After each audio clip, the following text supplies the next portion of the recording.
आशा करते हैं कि आप सभी स्वस्थ होंगे।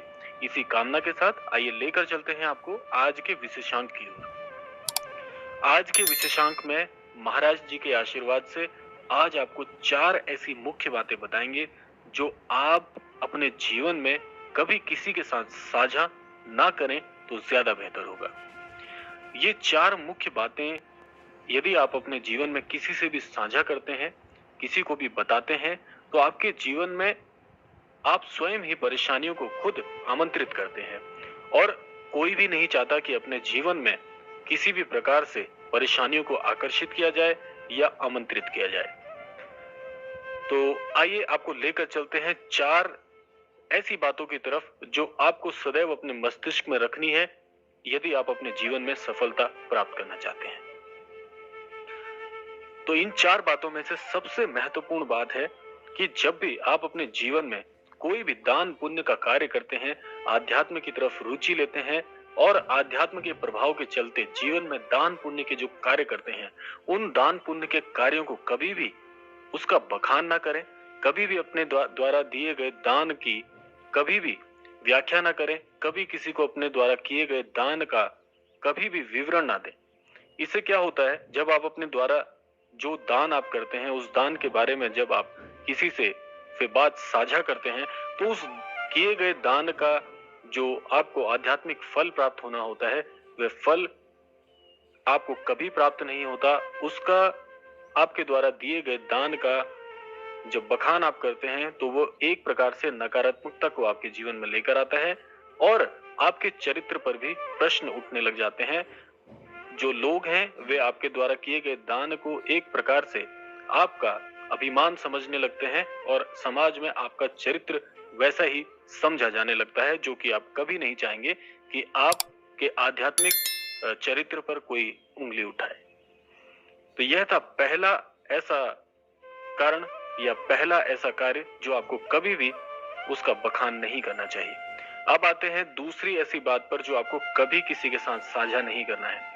आप अपने जीवन में चाहे कोई भी कार्य कर रहे हो, जीवन में किसी भी कार्य क्षेत्र से जुड़े हों, व्यवसायी हों या कोई भी आपकी जिससे जीवनचर्या चल रही है, उसके जो भी कार्य क्षेत्र है उससे अर्जित होने वाली आमदनी के बारे में कभी किसी को बिल्कुल ना बताएं। भूलकर भी अपनी आमदनी किसी के साथ साझा नहीं करनी चाहिए।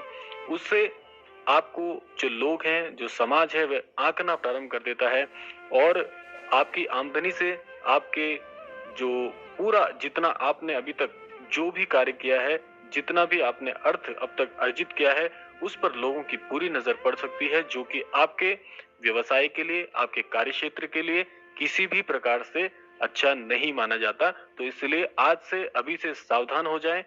यदि आप अपने जीवन में ऐसा कुछ करते हैं, अपनी आमदनी अपने व्यवसाय से प्राप्त होने वाला जो धन है, जो अर्थ है, उसके बारे में आज से अभी से बातचीत करना बिल्कुल बंद कर दीजिए।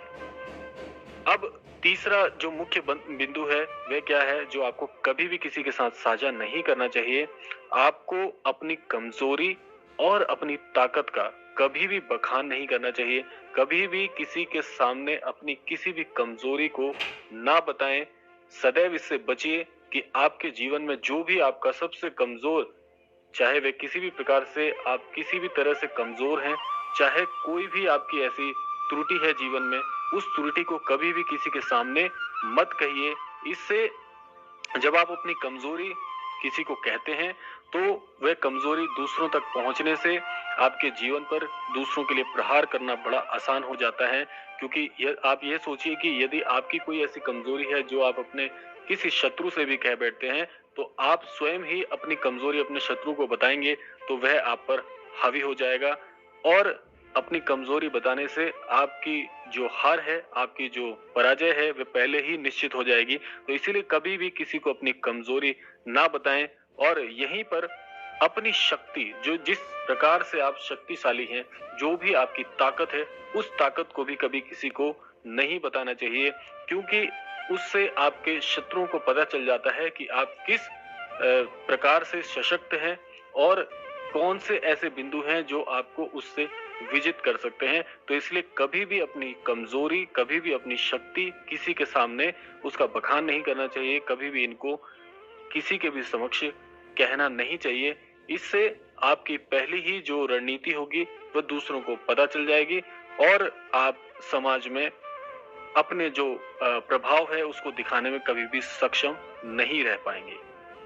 अब आता है चौथा और सबसे महत्वपूर्ण पहलू जो आपको कभी भी किसी के साथ साझा नहीं करना चाहिए, भूलवश भी ऐसा कार्य नहीं करना चाहिए। तो वह चौथा बिंदु क्या है?